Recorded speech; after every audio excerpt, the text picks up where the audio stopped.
After seeing Greta Gerwig's version of Little Women, and I was so happy with the ending. I know a lot of people were really upset, but she just threw Professor Barron because the publisher made her. We knew that Right. that wasn't the real story. Hi, everyone. This is Raquel. Hi, and this is Jennifer. Welcome to Madness Cafe. This is a feminist podcast where we talk about women's issues, politics, and health and wellness. And where those issues intersect. Hey, everybody. Welcome back to Madness Cafe. And Happy New Year! Happy New Year. This is our Yeah. first episode back. Oh, yeah. This is our season Recording. 2. Yeah, the first season was 4.5 years long. Now The we're in second season season, 2 who knows how many years this one's going to be. But we're after our back. first break. We're back. We're back. We took our first official break. So we're back, everybody. We're back. And we're starting things off How with, was it for you to take break? oh my God, it was so great. I think I kind of realized that I needed a break just in general, just like from like work. Yeah. But and no shade to our audience or to the show, but I don't think I realized how much I needed a break from just everything. I will say it felt pretty good. I do feel very rejuvenated, and I got lots of ideas percolating for the show and stuff like that. So, ideas for episodes, and it's like new life has been breathed into it for me. It's nice to rest. Yeah, the rest is good. As we talk about all the time on the show, and one of our most recent episodes about the 7 types of rest. And I, like a lot of people, I fall into that whole do what I say, not as, do as I say, not as I do.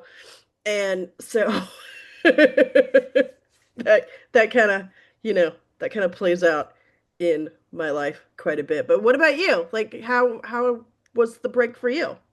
Well, my house was full of kids Yeah. and we had this book to read, which was Yep. how many pages? A bunch, 400 and almost 500, literally almost 500 pages. 461 pages. Well, the version that I have it's 491 pages, this one. Well, mine is 461, so I must have got the condensed version. I think maybe the pages, like the actual book, the size of the book is bigger, so that maybe that's why it's Yeah. fewer pages because This it's a bigger print book. is tiny ass print Oh too. my God, same in this thing, I man. had to have my glasses like Girl, the print was so tiny. I was like, did they not know how to put spacing between lines of print back in the day? Because it's so tiny and it's so well, close together. you should probably tell our Oh, followers yes. what book are we even talking about? Oh This is our God, first. yeah, shit. Well, I was just about to launch into it. We are talking, this is our first uh book in the 2026 banned book series, and we're discussing Little Women by Louisa May Alcott. And before people come at me about this, because everybody asked me, they're like, that book was banned? Okay, it wasn't banned in the sense that we know banned books now, but it was challenged quite a bit. And I will read what I found in this one article about the book. This is from Deep Forest Productions is what it looks like. But they have this whole banned books awareness and reading thing. And it Cool. says, while no specific incidents attest to it actually being banned, it has been heavily challenged over the years for issues regarding gender. The paradox of the challenges against Little Women lies in the fact that while in its own time it was considered too radical for insinuating that women could freely choose what they wanted out of life, others today argue that it didn't go far enough. That just kind of talks to a little bit about the challenge that the book has, or challenges that the book has faced, as opposed to specifically being banned. Honestly, I'm surprised that it hasn't been officially banned anywhere, because at least when I was reading it, and just I'll be very upfront. I didn't finish the book. I got about halfway through and I was very, very bored. I'm not a fan of Louisa May Alcott's style of writing, at least in this particular book. But I did watch Greta Gerwig's movie, which we'll talk about as well, and that I really, really liked. And I think maybe had I watched that first, I maybe would have read the entirety of the book. But in the beginning of the book, like as I'm reading, I'm like, this is very, very thinly veiled, in my opinion, that Joe is gay. So I'm really surprised that Oh, the religious right has see that's not like been like, take it off the shelves. See, that's funny that you say that because I was listening to a podcast on my drive today, and it was a rewrite of what do you call it? One of those Oh, like a graphic novel. thank Oh, the you. the the one the second podcast that you sent me the link for. Yes, the Yeah, yeah, yeah, yeah. graphic Yeah. novel rewrite of this, and they were all up in how Joe was gay, and I never once thought Joe was gay. Not once when I was reading it. I get their take, and I Uh-huh. get your take. I totally get it. And we're getting off topic way, way fast because we haven't even Right, talked about the book. But right, this right, right. is one of the reasons that I wanted to read this book. So let me start with the I don't think Joe is gay thing, and then Okay. let me tell you why I really pushed for this book. Yeah. And let me just put out there really quick. I don't care that Joe's the character of Joe may or may not be gay. I just think, like that's just what popped into my head, just Yeah, the way that certain things were said and the ways in which Joe was characterized and what I know now about Louisa May Alcott. And yeah. I just think it would have been like a really interesting thing, especially given the time that this takes place and Well, a when it lot of was people written are. to have had an openly or even like thinly veiled Oh, yeah. A gay lot of people character. are But just like modern day people are besides themselves with the fact that Joe had Professor Bear at the end as right, her right. supposed husband, and they think that Yep. that was all bullshit. And in fact, in the graphic novel, Professor Bear is a woman. Yeah, yeah, I yeah, think that's great. yeah. But But anyway, I sorry, going back. I never ever once never did it occur to me that Joe was gay. But on the other hand, I played on a soccer team and it never once occurred to me that all my teammates were gay either. So either I have really bad gaydar or I just don't really care. I identified so much with Joe. Mhm. And one of the things that I loved about Greta Gerwig's version, okay, Mm, let me step back a second. I saw the 1994 version of Little Women mhm. with my kids way back when, and I was kind of like, you take it or Yeah. leave it. I wasn't like someone who read this as a child, it wasn't part of my Mm-mm. growing up. Yeah, But same. when I saw that Greta Gerwig movie, and Joe was adamantly that she was not in love with Lori and that she was going to leave and be a writer. And it was set up so well with the publisher, how the publisher said she either has to be married or dead at the end of Hmm. the book. Yeah. And they bring in Professor Bear. But at that time, you're like, oh, they just threw him in because Joe was not getting married. For me, after I've gone through all of these, I went through a marriage and then all of these years of dating and all this time centering men or trying to center men and not realizing what I really wanted was to center myself in my own life, but Hmm. having no real good versions of that. When I saw Joe say no to the perfect man, like Hmm. everybody wanted Joe and Lori together, Yep. except for Marmy. Marmy Mm. knew better. Yeah. But everybody wanted them together. And she said, no, I choose me. I'm a writer. Hmm. After I've gone through all of this breath work and work on myself, when I was leaving the final one, which I feel like is not the final breath work I'll ever do, but the final one in a series that I'm going to write about, as I was Hmm. driving away, I was like, I am Joe March. I am, Wow. I am driving away. I am moving on to this part of my life where it's about me. It's not Hmm. about a man. So I take a little bit of issue with just because Joe doesn't want a man, then she's gay. No, no, no. That's not why I thought that she came off as a No, lesbian in the no, book. it's okay. But Okay. so that's part of my problem Hmm. because You remember in the early part of the book, Joe bemoans being a girl. She's like, I Yeah. wish I was born a boy. How many Yep. times have I said being a girl Hmm. is the bane of my existence? Yep. Yep. I identify so much with Joe. Hmm. I identify with being in a world that told me all the time that I have to find a man, I have to get married, I have to have children, I have to Hmm. do all these things. Hmm. There are other options for women, even straight women. Or what about women who are just not interested in a relationship? Yeah. Yeah. Like Or there's women who just want the independence that you lose, or, and yes, it does still happen a little bit now, but definitely back in this time during the 1860s and throughout the 19th century and well into the 20th century, when a woman would get married, any independence that she had was gone. if she had any. It well, yeah, if she had any. Yeah. After seeing Greta Gerwig's version of Little Women, and I was so happy with the ending. I know a lot of people were really upset, but she just threw Professor Barron because the publisher made her. We knew that Right. that wasn't the real story. The real Hmm. story was Joe left and became a writer and lived her life. Hmm. After that, I got kind of obsessed. I was like, I got to read this. I got to read it and find out if that was really in the novel Hmm. or if that was Greta Gerwig's version. Right. So 462 pages later, Or in my version, 491. uh, so I'm satisfied. Good. I will say I found the first bit boring as well. What I found out is that 10 chapters were just about what happened to them as they were kids. They were just stories. There Mhm. was nothing else to that. The plot didn't even start until chapter 11. Yeah.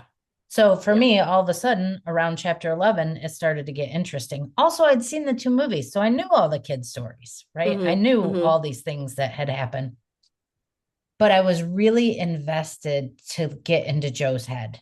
That's Hmm. why I wanted to read this book. And I was disappointed with the ending of this book. They spent two chapters towards the end of the book trying to bring this professor and say that Joe loved him and was lonely and wanted to be married. And sure, choosing to be single can be lonely Hmm. sometimes. Hmm. Sure. Yeah, for sure. But then I heard Greta Gerwig speak. She was talking about Alcott herself and how a lot of this comes from her life. Hmm. And then the plot thickens, right? Hmm. Then the book becomes even more interesting to me Yeah. because I said to my daughter while I was reading this book, I'm starting to think that Alcott could have been all of these women. Like they were all parts of her personality. And Hmm. then my very smart daughter says to me, Mom, that's how all writers write. They're she's like, of course they're parts of her personality. Yeah. And then I thought, oh, well, all of these characteristics of all of these women are also part of me. It's not just Hmm. Joe, Hmm. it's Plus, all of them. they are also based on her sisters, Louisa May Yes. Alcott sisters as well. So, Her sisters, her life, and I found out that okay, Louisa May Alcott herself never did get married. She yeah. never did have children. Mm-mm. She is the Although one, she did adopt one of her sister's daughter after that particular sister, and I forget which one. I think it was maybe the oldest one or the second oldest one, that sister died, and so she then raised that sister's daughter. yes. And that she was the nurse that was in the war, not the father of the story. And Hmm. what I love about Greta Gerwig's version of this movie is she took the information that she knew about Alcott trying to sell her books and wrote it into the story of Little Women Hmm. on the screen. And that is the part of the story that I loved. It's Mm. not, this is a good story. I enjoyed reading it, but again, I found a lot of it really tiresome and boring also. Hmm. But when you take Alcott's life and then intertwine it into the book, all of a sudden it's fucking fantastic to me. I wish, because like I started, I mean, I had a general idea about Little Women in the storyline. So I was like, ugh, and I had never been interested in the story. I was like, meh, whatever, don't care. Was never really drawn. to the book.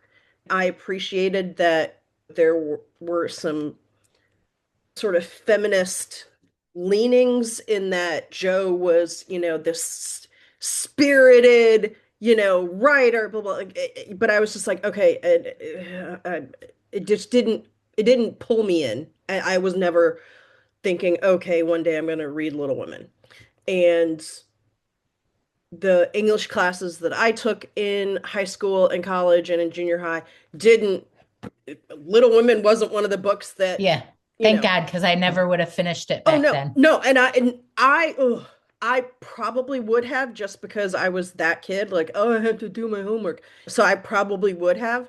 But as an adult, if I start a book and it doesn't, there's nothing to grab me and keep me there, then I'm like, I'm sorry, my time's far too valuable to me to do this. And I will put a book down. Like I can't. The only time I can power through a book or I force myself to power through a book is if we're reading it and we're going to be talking to that author. Then I Yeah. will power through. And I will just hope against hope that dear Jesus something will pull me in and there will be something for me to hang my hat on as far as a conversation. That didn't happen for me with this book. So I will say, had I known more about Alcott herself, had I watched Gerwig's film before starting the book, and had I done maybe a little bit more research before starting the book, and had I known, hey, just start with chapter 11, and then maybe after it's over, then maybe kind of jump back and like peruse the first 10, then maybe I would have done that and I would have then completed the book all the way through. Well, the first But 10 were really covered by every movie and every miniseries that's ever been out there. right, but I hadn't seen any of them. I had Yeah. You didn't know. never. I literally only just knew what we all know as educated people about the book. Like that's all I knew. That's it.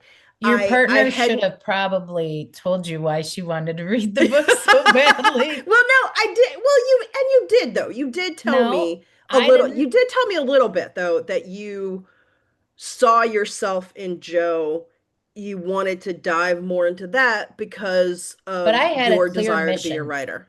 I had a clear mission. I wanted to know if the character was written Hmm. like Gerwig's version or if the Okay. character was written by like previous versions. And the Okay. character Okay. was Then that I did not know. Okay. and the character was written more like previous versions, but after hearing Greta Gerwig talk, I agree with her that when you read it, and maybe it's only because I saw her movie, but when you read it, you can read between the lines of what the editor's telling her. You have to have a female character that appeals to the females of this age. Hmm. And it's not even so much in between the lines because there are there are maybe one part anyway where the editor or whoever of the magazine or the journal where she's submitting her stories tells her if the main character is going to be a woman at the end, she needs to either be married or she needs to die.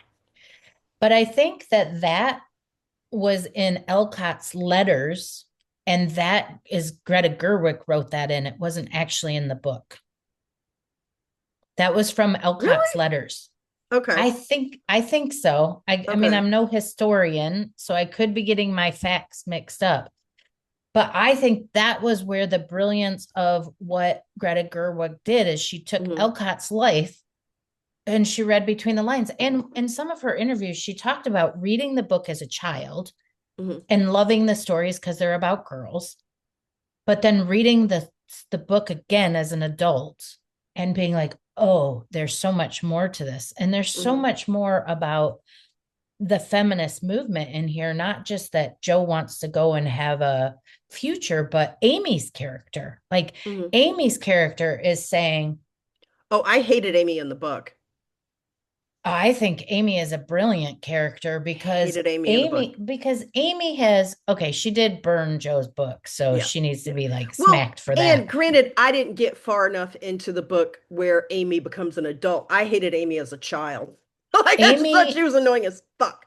no, and I get it. She was the little sister and she's written that way. And certainly in the movies, they show her that way a little bit as well. But to me, Amy speaks of the true reason why feminism is so important. People say, you don't need feminism anymore. You have all the rights in the world. But Amy shows us Mhm. that she has no way to make her own money. Yep. She's ambitious. She wants to be an artist. She wants to go out in the world, and she cannot because she's a Hmm. woman and she Hmm. has no money. Hmm. She Well, can get and Aunt March tells her that as well. Aunt March is like, okay, I'm taking you to Europe because you need to meet a rich man to get married exactly. because, and she's like, the only reason I got independence as an old woman with some money is because I married a man with a lot of money and then he died. And So I have a little more leeway as a widow than you do as just a single young woman. exactly. And that is why feminism is so freaking flippin' important Hmm. because women do not remember where we came from, Hmm. that Well, we could and not have a because credit card. we still need feminism because as we're seeing, as feminists have been saying since the beginning of time, our rights are not carved in stone and they are being taken away. Exactly. And so to me, the book, it's not just Joe, it's all the women. They all Hmm. show. So Meg, the oldest sister, chooses marriage. She has children. Hmm. And Then there's, marriage for love. yes, marriage for love. Hmm. Even though she wanted finer things, she chose that path. Then you've got Joe, who chooses to be a writer. I don't believe she married Professor Bear. I think he Hmm. was a fictional character. Hmm. I love that take, and I stand with that take. She never married because Hmm. if she No, had look, married, she would have married Lori. She was not interested in being married. I don't even I okay, so yeah, I agree that throwing Professor Bear in at the end was like it was just like, okay, my editor said I have to do this, blah blah blah. But But Alcott herself said that there were young girls who, because this book came out in two sections. right, right. And the girls were like, "Oh my God, hey, Joe's gonna marry Lori." And Alcott was like, "Pff, okay, I don't really want that to happen, but I know she's got to get married, and I don't want to give you all exactly what you're asking for. So No, I'm gonna like stick it to the man." she said she wrote the most ridiculous person on purpose. Right, right, right. Exactly. And I get that. I get that. Even if it had been written, if she hadn't written Bear in there, I still don't think that Joe should have married Lori. I mean, yeah, they were No, very, no, very I close don't and they loved either. each other. I don't either. I don't think Joe should have married at all. Okay. She didn't want to get No, married. no, But no. I'm saying if that woman, a real woman Joe, who isn't real, by the way, but a real woman Joe, sure as hell would have married Lori before she would have married Professor Bear. Oh, absolutely. Because at least they Absolutely. were friends. Right, right. And she did love him, just not Just romantically. exactly. And Yeah. she didn't want to do that to him. Right. And she didn't want to lose her independence. Exactly. Honestly, as great as everybody thinks Lori is or was or whatever, Well, he's I so handsome honestly in that think movie. oh yeah, Timothy Chalamet is nice to Yeah, look at. Timothy. Okay, he's nice Woo! to look at. Not Yeah. gonna, yeah, no debate there. He is nice to look at. I thought But the I actor think and actress had really good chemistry oh together yeah, too. yeah, yeah. And Yeah, I think they've been in other movies together too, I think. I can't think probably. of anything, but I just from listening to the interview with Greta Gerwig, Lady Bird. yeah, yeah, something made me think that they had been in something else together. But anyway, I think Lori would have gotten so caught up in, oh, this is the way things are done, that he would have tried to make her not sell her writing. Of course he would. That's why Marmee didn't want the two of them to get together because she Hmm. felt they were of the same character Hmm. and of the same character in maybe if we want to talk masculine and feminine energies. Hmm. I don't know if we do Sure, because why I, not? well, Or I if you don't mean, want to, that's fine too. no, I mean, I heard on that podcast about the graphic novel. They're like, maybe Joe was transgender. She was born into the wrong body. She said that several times. Mm-hmm. Hmm. I don't personally, that's not how I read the Yeah, character. I didn't read it that way either. I read it as she was like, "Oh my God, there are so many restrictions on being a woman. This sucks." Yes, I feel like she felt the same way I did. God Mm-hmm. damn it. I want to climb fucking trees and I don't want to have to wear this dress. And Mm-hmm. can I please spit with all the other boys? And what? Okay, I'm sorry. I just had this sort of epiphany that, and I always just thought of it just in terms of just me and just my little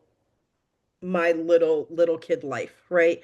Growing up, I mean, yes, my mom very much a feminist, but she's also very, very Southern.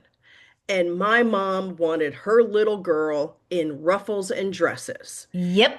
And I didn't want to be in ruffles and dresses because Shocking recap. yeah, I know, shocking, because I wanted to play with my cousin Eric, who's older, and my little brother, Chris. And the three of us were like, we were thick as thieves, right? Yeah. And you had to And wear stupid yeah, dress. and I wanted to go hang out with them and go play. And they were like climbing trees and shit. And I couldn't go climbing a tree with a dress on and the little Mary Janes and shit.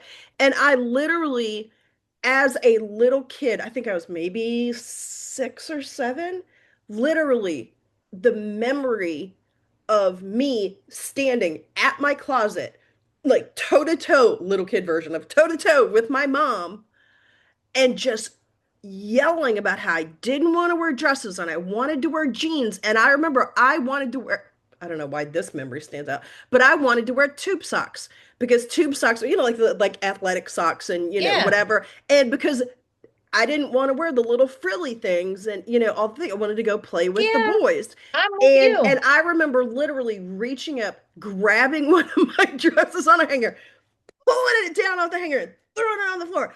I don't want to wear dresses. Literally, the epiphany is that, yeah, that's my memory that's germane to my little life as my little kid life. But it also fits into the greater picture of, It's oh, universal. that's my, like, that was me bucking up against the restriction of being a girl. Yes, exactly.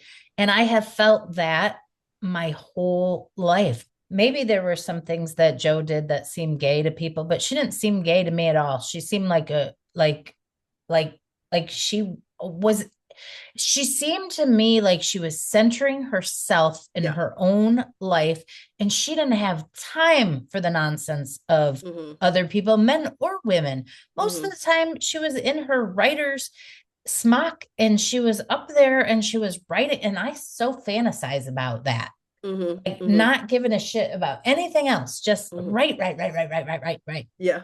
I think that it is more common than we know for little girls to be like, it's not so much that we want to be a boy. Like, I never wanted to be a boy, but I was just No. mad Yeah. that boys got to do whatever they wanted to do. Yeah, it didn't seem that there were restrictions on boys the way that there were on girls. And maybe Yeah. even still today that there, because I mean, I'm sure there are parents who are sending the messages to their little girls like, you have to be pretty and sweet and clean and neat and tidy and stay in this little box. But then their little boys are like, go run amok, you know?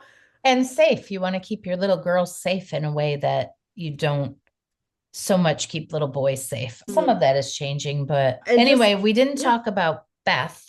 So yes. Beth being the final sister, but Beth, her choice to me was she was going to be the stay-at-home daughter. She was Hmm. going to take care of the parents. That's another choice. Hmm. You could stay home with mom and dad forever if you wanted to. Hmm. But women didn't have those were their options. Maybe, okay, and this is just me getting really nerdy about the writing process and all the things, but maybe this is Alcott's way of saying that it was sort of a choice, but it really wasn't a choice. To stay So home the best outcome or the most realistic outcome for Beth is that she's just going to die at the end, or even before you get to the end. because she chose to stay home, you mean? Right, right. In that realistically, staying home to take care of the parents wasn't the most realistic option because mom and dad eventually get so old that they can't work. And then what's Beth going to do? Maybe that was, and yes, I'm reading into it, and maybe some people are like, Raquel, you were just grasping, but No, maybe that was a thought. Maybe that was part of the decision making process about the different characters that Alcott may have considered. I don't know. Let me ask you. Now that you have read the book and yes. we've done the research and we've seen the movies, or I only saw the one, but the movies, and we've heard the interviews with Greta Gerwig and the remixes or reimaginings of the book that are in play now. How do you feel that all of this has affected you or have maybe are influencing decisions that you might be making about writing or how you feel about being a woman now or any of that? Like what effect has all of this had on you at this point, do you think? That's a really big and wise question. And what I think that the book and Greta Gerwig's version of the movie did for me was show me a character that didn't center romance Mm, and said it's okay to choose yourself. hmm Well, I don't have the monetary constraints that the women of that time had. I have a hmm job. hmm I can choose differently. And I remember being in high school and telling people, I don't ever want to get married and I don't ever want to have kids. And I meant hmm that at that hmm time. And I don't know where that changed, but somewhere along the road, I just realized, oh, you graduate high school, you go to college, then you get married, then you have children. This is hmm what you do. hmm But there was a part of me, and I do not regret having my children in any way whatsoever, but there was a part of me that wanted to be a wanderer, an hmm explorer, a hmm writer. hmm I think if I had read this book without seeing Greta Gerwig's version, I might not have seen, maybe I would have seen what Greta saw. I don't know. hmm I guess it's just like every other book we've talked about in the banned book series. This allowed me to see myself in literature, hmm right? hmm And until you can see yourself, it's really hard to be yourself. hmm hmm So, yes, it's very different than many of the other books that we've read. hmm We've never read a classic like this for our series. Yeah. I think I told you this the other day. I think I said I never read a classic, and you said yes you did. You were in school and high school, and we read 1994 and all that crap. Oh, I like that book, by the way. I'm not calling Yeah. it crap. 1984. Yeah. Yeah, what did I say? 94. 2024. Anyway, 2025, yeah, 2026. 2025. Yeah. Anyway, I did like that book, but I never chose to read a classic for my own pleasure and my own interest. And hmm I was really drawn to this book after that final breath work thing. And I was driving away and I was like, and what I felt like I said goodbye to that man that was part of my breathwork workshop. I said hmm goodbye to him during that workshop and I sat on the ground and cried because it broke my heart. Like, honestly, truly. But I didn't want to be with him. hmm I wanted, Much the way that Joe said the way that she turned down Lori. I wanted to go off in my van hmm and travel and write and do my own thing. I don't want to think about a partner anymore. You I wanted to don't want choose to you. I don't want to wonder what they want for dinner. I don't want to appease them by going to their restaurant. I don't want to watch on TV what they want to watch. I just don't want to do any of that anymore. Hmm. I don't want to compromise. Yeah. And I know all that stuff can be beautiful and wonderful, and I actually just don't want it. And so when I was driving away, I had an Uber pick me up, even though he offered to take me to the airport. I had an Uber pick me up because I needed it to be definitive. Yeah. No, I'm not allowing you to drive me. Hmm. So as we're driving away and the tears are pouring down, I felt like Joe Mark, the one that was in Greta Gerwig's movie, Yeah. the one that said, "No, Lori, no, I pick me, not you. I pick me." Yeah. And I think, man, when I see young women like 16, 17, 18 years old, just everything that comes out of their mouth is about a guy, this guy I'm dating, this guy I'm seeing. That was me. Every bit Wow. of that was me. Like That, I talked more about the person I was seeing than I did myself, to the point where I didn't even know what I liked. wow. It has taken me so long to take myself back. And that is why I love this book. And I don't even love the book. I love the movie. But this is why I needed to read it, because I needed to see who this character was. So I know you weren't expecting, because it wasn't really your story you were in search of. But let me ask you this. In all the banned books that we've read, have you ever read any of them because you were searching for yourself in the book? Not yet. And I've been thinking about that. I don't know that I have ever, I mean, I'm a lifelong reader. I've been, yeah, always have been. Books always very important in my home. Books hold a certain place of, a revered place in my growing up and as an adult. But I have not,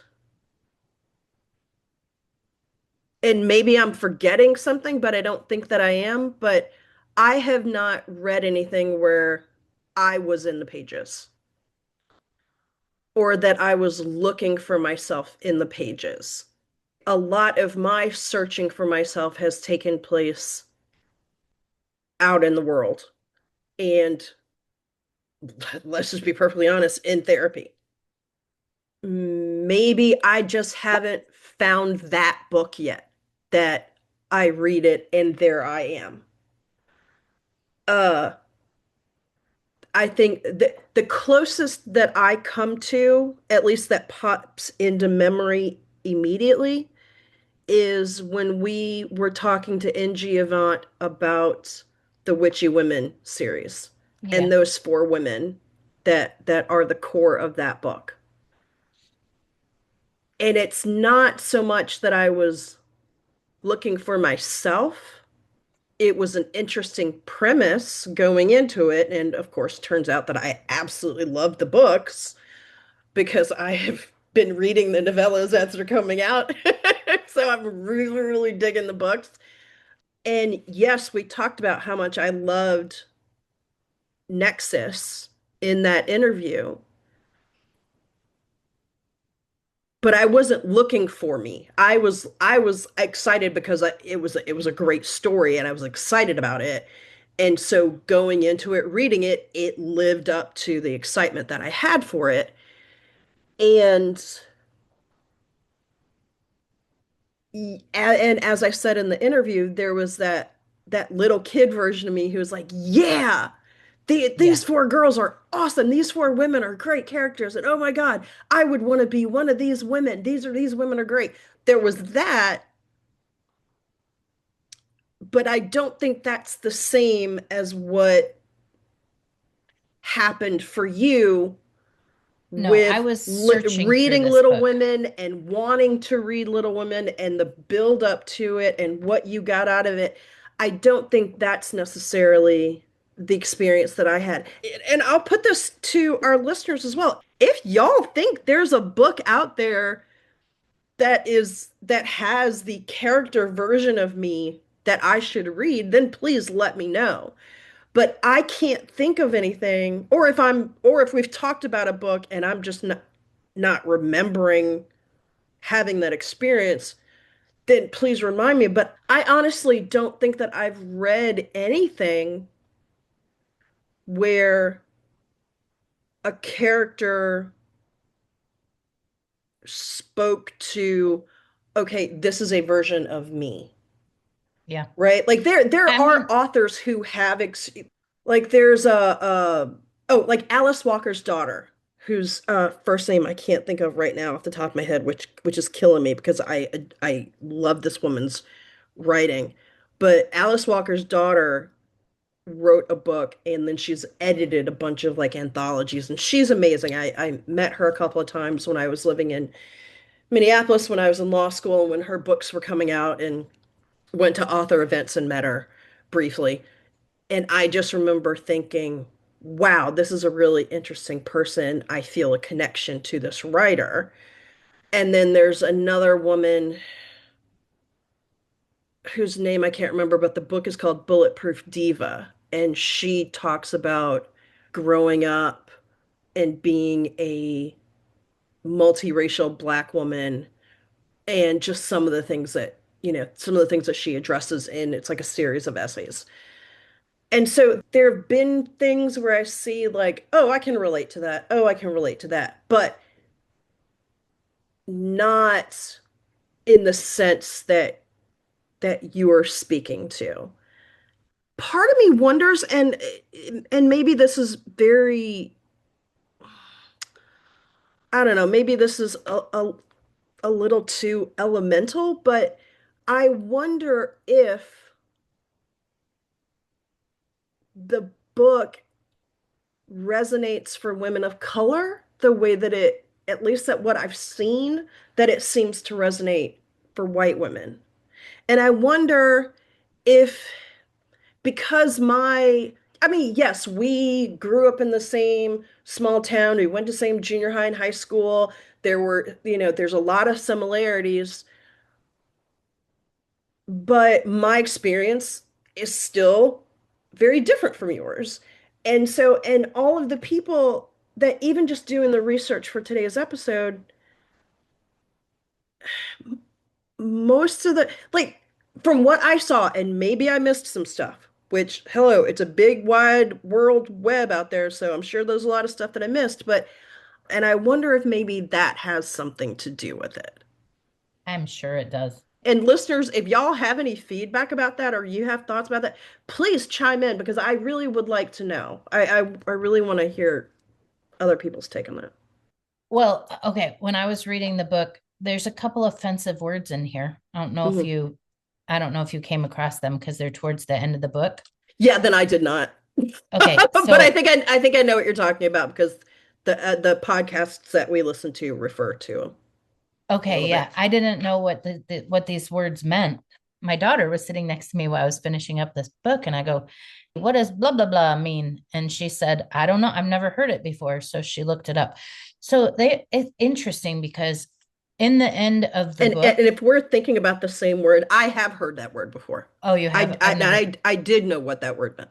well, I didn't. So anyway, they're talking about Joe's school for boys. Hmm. She's at the end of the book, she inherits Aunt March's money and she Hmm. turns her house into a school. Hmm. So they were talking about, they said there was this one boy who was very rich that came, this one boy who was poor, and Mr. Lawrence supported him. And then there were two cripple boys, and then there was this other boy, and they used this word, and basically what the word means, and it's a racial slur, but Hmm. it means that he was 1/4 black. Right. Right. And anybody who Googles historic terms for percentages of, blackness in a person, it Yeah. comes from slavery times if people need to know. but there are a number of words that refer to the specific The percentage. Like, percentages. yeah. Well, I hadn't heard the term. I had my daughter look it up. And so then she said, this is what it means. And I said, oh, this book is inherently racist. That was my first thought, right? Hmm. Hmm. But later, when I heard the discussion on the podcast about it, they were talking about how Louisa May Alcott's father opened a school Hmm. for boys, Hmm. and he had boys that were black and boys that were white. And a lot of the white kids were like, they, racist. They Hmm. decided they weren't going to send their children there anymore. And so everyone was like, you gotta get rid of the black kids to save your school. And he said, no, I'm going to teach the kids that show up. Hmm. And so I believe that that was her attempt to say that she was for that. She was Hmm. for Hmm. all boys going to Right. school. Right. Right. And I get that. I mean, the book is and the it does take place during a certain time. It does. It's a And Civil War and book. and I'll just say this is my opinion. Maybe other people have different opinions, but those terms are not as hurtful in my opinion as the N word. I when I see those words, like if I saw that in a book that take where the story takes place today and somebody used that term, I'd be like, "You're an ignorant fuck. Stop." Right. But given when the story takes place, it is a descriptor. And It is that's words not that people were using. right, and it's not necessarily meant as a slur. Yes, Right. some people feel that it is a slur now. And yes, if somebody came up and said that to me, I'd be like, oh God, I think you just learned a new word and you're trying to prove that you know some things and you just don't know. So I'm just going to chalk you up to being ignorant and I'm going to give you the benefit of the doubt and not think that you're racist. You're just misguided.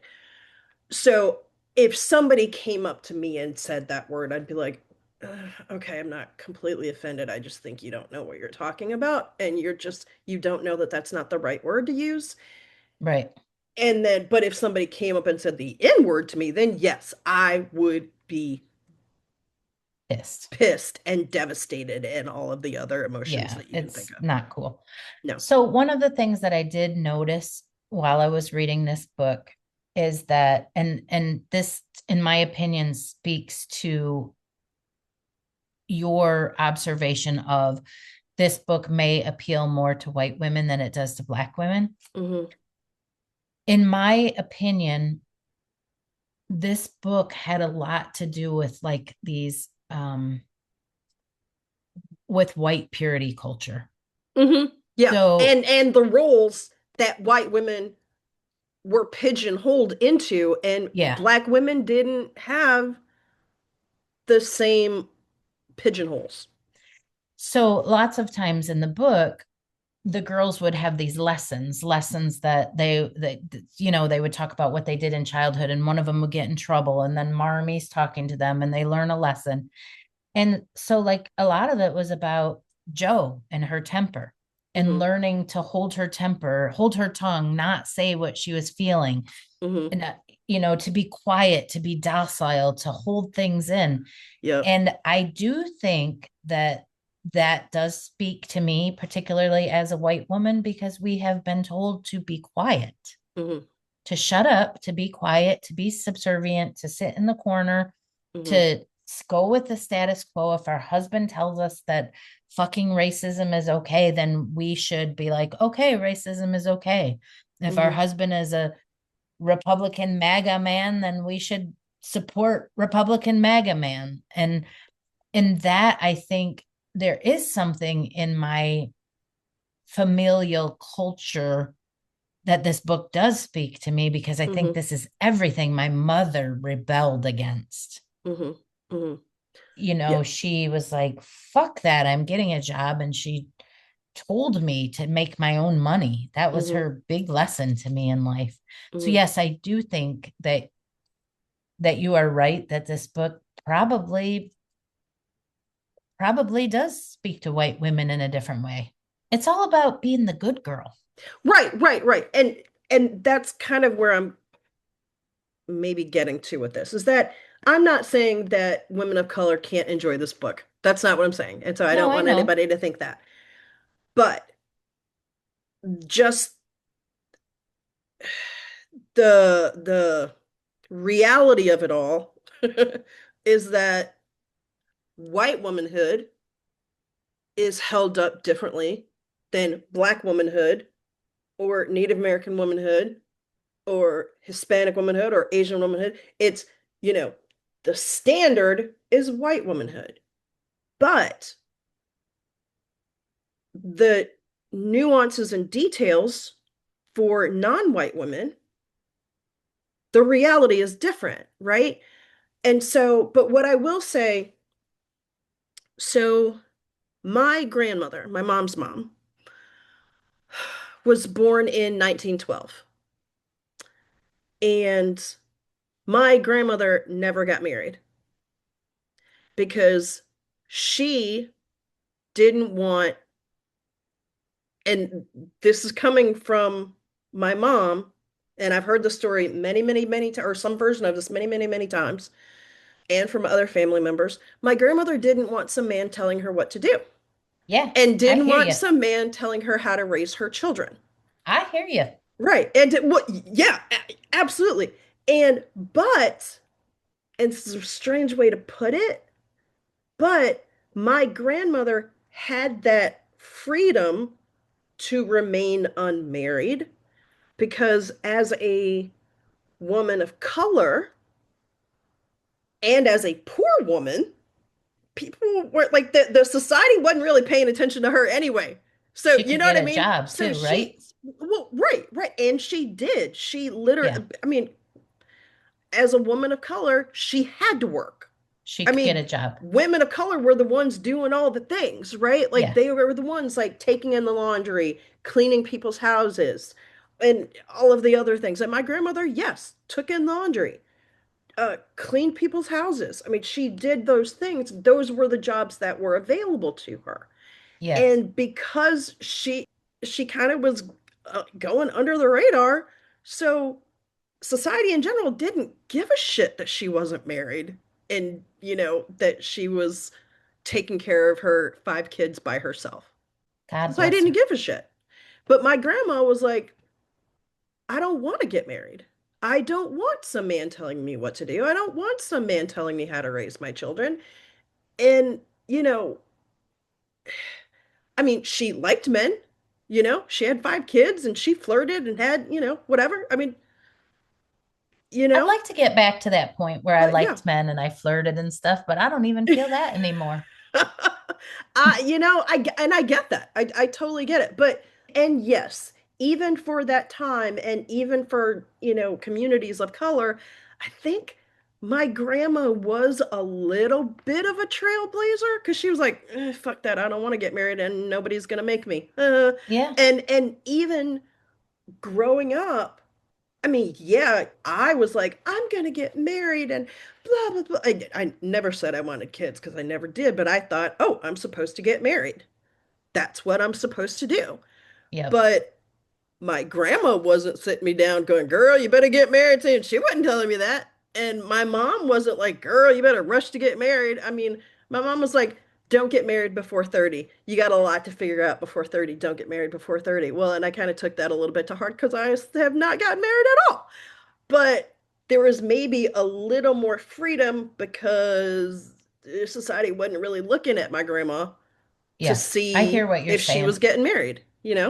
Yeah, whereas these girls, although they say they're poor, They were they're not, and that pissed me off because I didn't expect that because I was like, they have a housekeeper. That's not what poor means. So I was a little no, annoyed with that. But that's just me. they're society poor. Like Mm, they were women of society. They were right. poor in They that were regard. modest. They were of modest means. Yeah, but they weren't like Yeah, they weren't start like the family that they went to go and to take the take food care of. to, and Yeah, yeah. no, no, no, no. And that's an interesting thing because they were society women and Hmm. women of society, they come out at a certain age to be married. Hmm. And Hmm. it's Yeah, I'm so glad we don't do that bullshit anymore. All right. My, I want to, can I just share one quick little thing about the whole yeah. like coming out to society? My mom, and it's just so crazy because it literally when my mom said it to me when I was like 15 or 16, it felt like it was just out of nowhere. My mom's like, "Oh, I want you to have a debutante ball."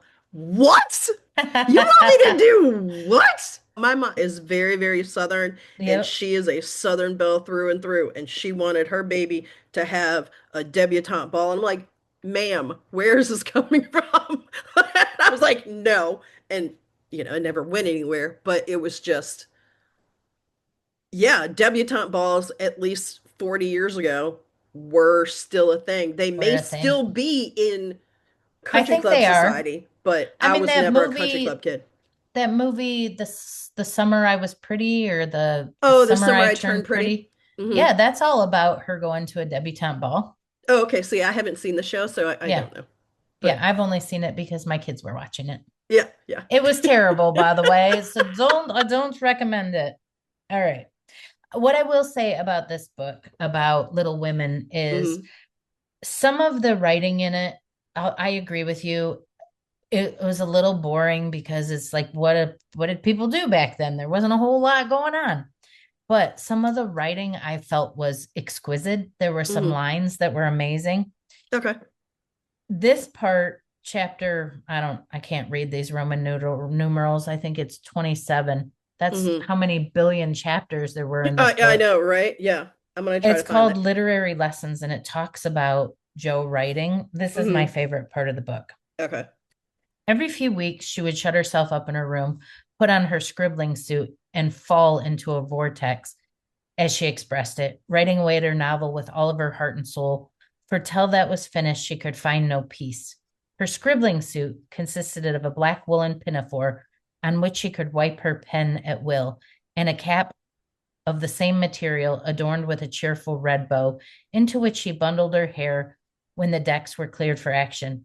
This cap was a beacon to the inquiring eyes of her family, who during these periods kept their distance, merely popping in their heads semi occasionally to ask with interest, "Does genius burn, Joe?" They did not always venture even to ask this question, but took an observation of the cap and judged accordingly. If this expressive article of dress was drawn low upon the forehead, it was a sign that hard work was going on. In exciting moments, it was pushed rakishly askew, and when despair seized the author, it was plucked wholly off and cast upon the floor. At such times, the intruder silently withdrew, and not until the red bow was seen gaily erect upon the gifted brow did anyone dare address Joe. To me, that's just you're Yeah. watching this artist Hmm. create in her, and it's not like typing away on a computer the way it is now. She was writing. I do think it's a beautiful book. I also thought it had its long moments of boringness. So I'm glad we read it. I know it was a task. Yeah, happy to be back from break and our first one of the year, Yeah. Little Yeah. Women.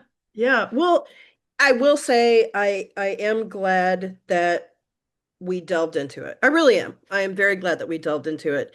And having done the research and knowing more about Louisa May Alcott, seeing Greta Gerwig's version of Little Women, if I ever have enough free time, let me preface it by saying that, then I do imagine that at some point I will go back and I will finish the book. In this situation, I do not feel that I have been shortchanged necessarily by not finishing the book, but I am interested in going back in finishing the actual book so that I can see, because like you, I love a well-crafted sentence. And so I would want to go back and finish the book for that reason, right? Like to see There are some the beautiful sentences sentences. and the Yeah. passages that are beautifully written that that touched you in that way, that maybe there's something in her writing that will touch me or will will speak to my own nature of independence and decentering men and choosing myself, and which is a daily thing. I mean, I would like to think that you say, I choose myself, and then that's it, you're done. You never have to make that choice again. It just Yeah. keeps, I think, much like any habit, you have to do it over and over and over again because there's always opportunities that will come up where you can abandon yourself. I would like to think that in my continuing to choose myself, that maybe there will be something in the pages that will speak to me continuing to choose myself. Or you could just choose Greta Gerwig's version, which says it all right there. And That's true. did you know that she is going to be directing The Lion, the Witch, and the Wardrobe? It comes out supposedly in November. Yeah. Wow. Can't wait to see it. That sounds awesome. That sounds very, very, very cool. This has actually made me want to learn more about Greta Gerwig. And Exactly. and, and now I want to go and I want to see more of her stuff, like not just stuff that she's directed, although I did see Lady Bird, which was so good. So, so, so good. But I kind of want to see Lady Bird again now that I know more about Yeah. Gerwig. Me too. And, Me too. and I want to see stuff that Gerwig, other stuff that she's directed, as well as stuff that she has acted in, Yeah. because she just sounds like such an interesting person. She's very much a talent. She is Yeah. a very talented woman in a multitude of ways, and I want to learn more about her. Yeah. Same. Yeah, yeah. Same. Yeah, I think this was really good that we read this. And I just want to say this is one of the things that I really love about doing this show with you is that you will present things and I'll be like, "Well, I hadn't thought about that, but okay." And it's just interesting to hear how things affect you as opposed to how maybe they affect me or why you want to read certain things, and then just the conversations that come from that. So thank you very much for suggesting that we read this book. This is a good Read this. discussion. Read this monstrous book. We got a lot of big books coming up, so it's what we do. Bye, Raquel. Bye, Jennifer. Thanks for listening to today's episode. If you like this episode, please share it with a friend. Or you could leave us a comment and a 5-star review, or email us at madnesscafepodcast@gmail.com. Thanks, everybody.